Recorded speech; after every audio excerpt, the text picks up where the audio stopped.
Well, this morning I thought that I'd share some of the happenings at Peace Village, the 4-day-long summer day camp our church sponsored and led this past week. Because Jesus modeled a ministry that both embraced children and taught peace. This is a theologically sound thing to do in worship. We can learn from and experience a bit of the divine in the telling. The idea of the day camp was to bring God's message of peace to children in a format that differs from a typical vacation Bible school. The primary difference was we went out of our way to make it an interfaith-friendly camp. Not only could non-Christians be involved, but we actively sought and encouraged other faiths, and we took a respectful and revered approach to them. Peace Village is not about one religious tradition over another. It's about all faiths and all people having the common unified hope and desire for peace. It's about spreading and developing and embracing that hope and that desire, and then taking and showing children how to be peaceful, and in the process learn from them as well. Each day, we heard peace stories from different faiths by people who practice the faith. We heard peace stories by a Muslim, a Buddhist, a Jew, and a Christian. And a couple of days, we also wove in Native American peace stories told by one of our college counselors who is studying that tradition at Kenyon College. Plus, of course, I played the didgeridoo, which may have a funny name and sound funny, but it's a sacred instrument of prayer and peace from the Aborigines of Australia. One day we even spoke the name of each of the children through the didgeridoo up in prayer. It's fair to ask why a Christian church would put together a children's summer camp, a time spent considering and holding up multiple faith stories. And the short answer is because Peace Village is about peace, and actually so is Christianity. And we can't have peace. We cannot get to peace if we do not honor other faiths and ways to experience the holy, the sacred, God. The word peace in the Bible is shalom. It's derived from the word meaning well-being. There could be no well-being if there is no respect for other faiths. Indeed, peace villages are set up with the underlying notion that there can be no well-being if there is no respect for creation, for each other, and for ourselves. And given the nature of the world, we must also understand and be willing to think critically about cultural influence that lead us to and away from peace. Many years ago, my very dear friend, Reverend Charles Bush, the founder of Peace Village, told me that he let the words of Jesus from John 14:27 be his guide in forming the first Peace Village. Those words I read earlier: peace I leave with you, my peace I give to you. I do not give as the world gives. And Charles told me those words kept speaking to him as he considered how to address violence and bullying among our children and in our schools. And last week, our beautiful day camp was about taking that peace that Jesus left us and that Jesus gave to us, and to give it and leave it with our children in the community. And so, Peace Village, our Peace Village, of roughly 24 children and 24 adults and teen helpers, learned about what we called peace and the planet, peace and our culture, peace with others, and peace within ourselves. We had classes on these topics each morning. And we book in the classes with a morning and an afternoon peace circle, gathering time with singing and centering and prayer. And the prayer that we prayed at least twice a day was the one that we all prayed earlier. Let there be peace on the planet, peace in our way of life, peace with each other, and peace within myself. Amen. So be it. And so be it's added because That's what Amen means. And of course, during the day, we also had art projects and nature walks and lots of fun and outdoor games. And this beautiful banner that we have up here this morning is one of the projects, one of the art projects. And we're going to hang it in the church somewhere, along with the mobile that's down in the front of the church that we saw coming in the front doors. And those pieces of art will remind us of this awesome summer, and the glorious children, and the wonderful adults, and this church involvement in this mighty effort for peace. And they'll remind us of God's presence. An idea of the camp might sound complicated, but what's cool about Peace Village is it's a multi-course meal with the fixings already in the curriculum. The nonprofit organization Peace Village Inc. provided the recipe book, if you will, and we started working on preparing the Peace Feast months and months ago. It's been a labor of love, this Peace Roll. And everyone who's been involved pretty quickly became enthusiastic right away. Basically, the idea of bringing peace to children resonates deep down in us. I don't know a soul in this congregation that doesn't want peace, most especially for children.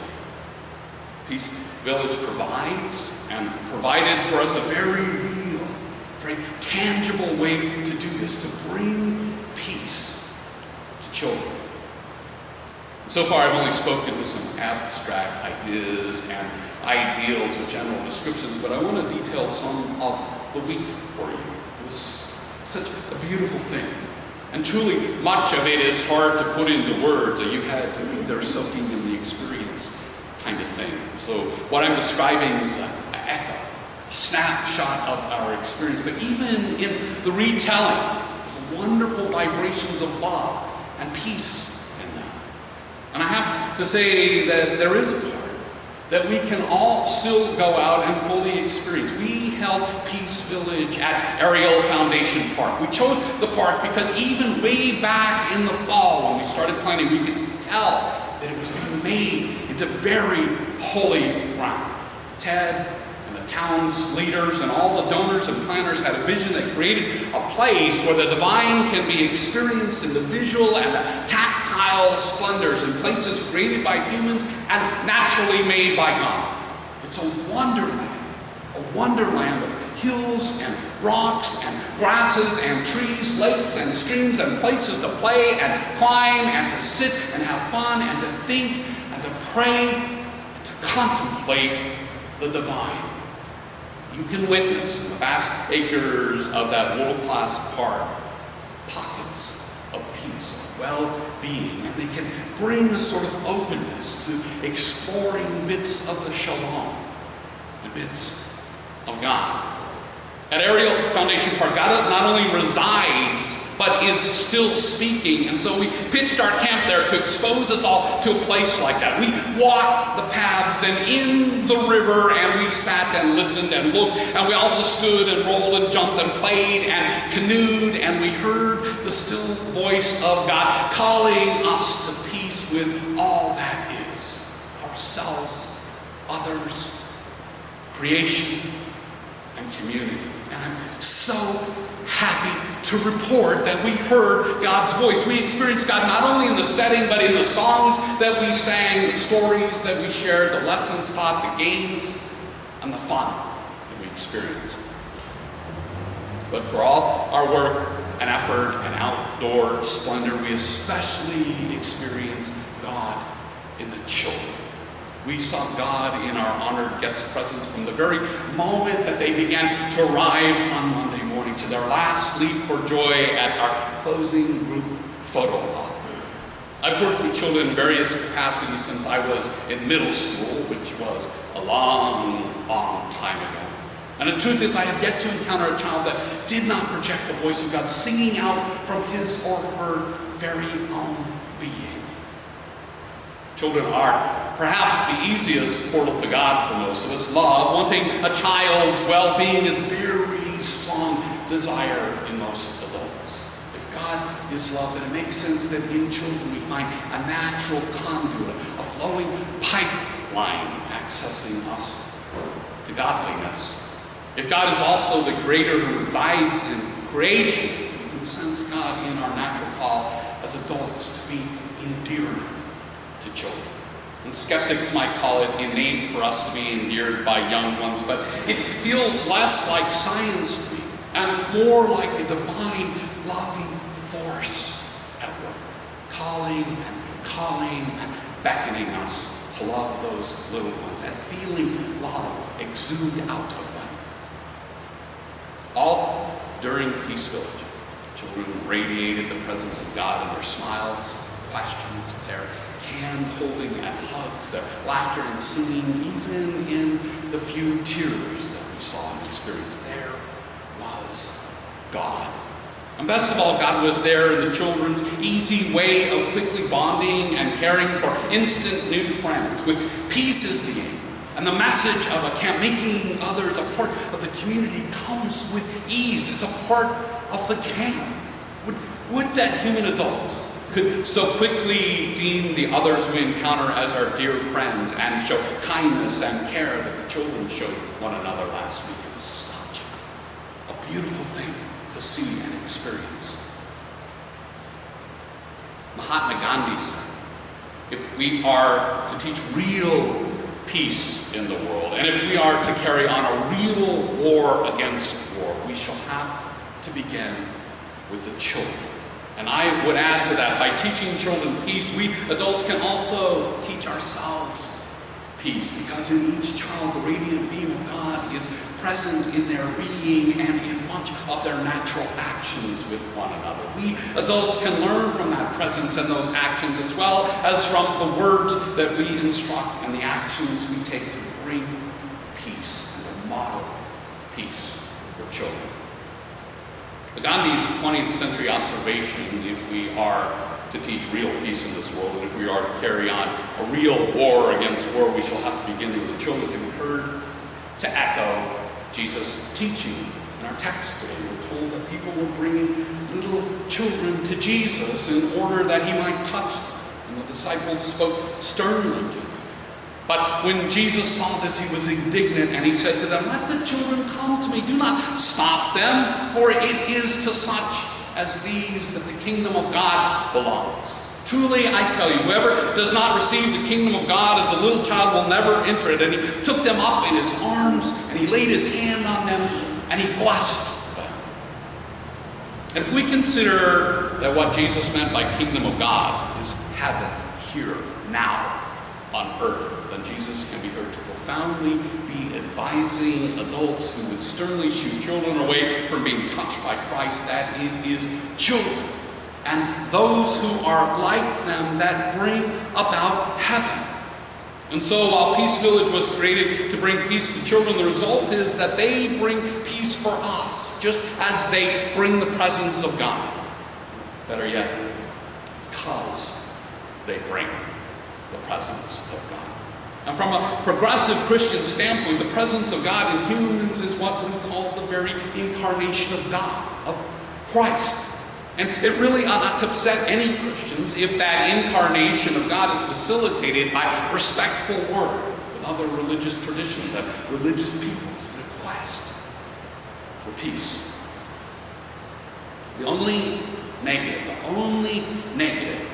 of the week was ironic, and there's a funny to some visual that goes with it. A conservative Christian came into the camp while we were in session, badgering some of the staff who sent him to me.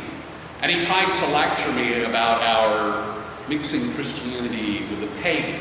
What he kept telling me about what he considered to be the truth.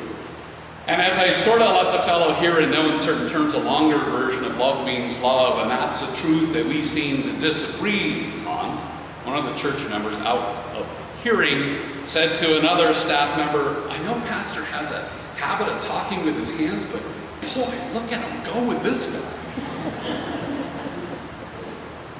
As we taught at Peace Village, sometimes peace, sometimes love requires us to stand up to meanness. And as I noted on Facebook, I thank God this church loves to love, and puts up with my hand gestures. Despite the conservatives' concern, Christians' concern about our Peace Village, nestled for 4 days in that glorious park along the Kokosing River, we proved that if we just let children come to God incarnate, if we facilitate their access to God through love and peace and nature and songs and stories and play and in our actions and teaching, that God incarnate will embrace them, take them up in His arms and lay her hands on them and bless them. Sort of quote Jesus. And Peace Village proves as well that we adults can be swept up in those arms and hands and be blessed while being respectful and thoughtful and honoring of other faiths. Peace is not only a Christian thing, and we don't have a monopoly of access to God. Today in our bulletin, we endeavored to list the names of as many adults as we could that were involved in Peace Village. You can see it really did take a village to put on Peace Village. We had over 45 adults who volunteered to sponsor, support, play, teach, provide, first aid, plan, lead, and or put it all together.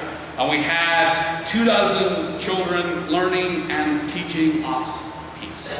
This church, all of you, sponsored the camp for months and provided the way and the wherewithal to pull it off. All of the peace angels that I've just alluded to made a difference last week. They and you, this church, helped to transform lives, helped to transform community, helped to bring about the very incarnation of God in a park in Mount Vernon, Ohio. What a beautiful thing. What a blessing. Jesus said, "Let the little children come to me. Do not stop them, for it is to such as these that the kingdom of God belongs. Truly I tell you, whoever does not receive the kingdom of God as a little child will never enter it." And He took them up in His arms, He laid His hands on them, and blessed them. That happened 2,000 years ago in our Bible lesson. And it happened again last week in our community at Peace Village. And it was awesome to witness. And thank you all for making it happen. As we said all week long, peace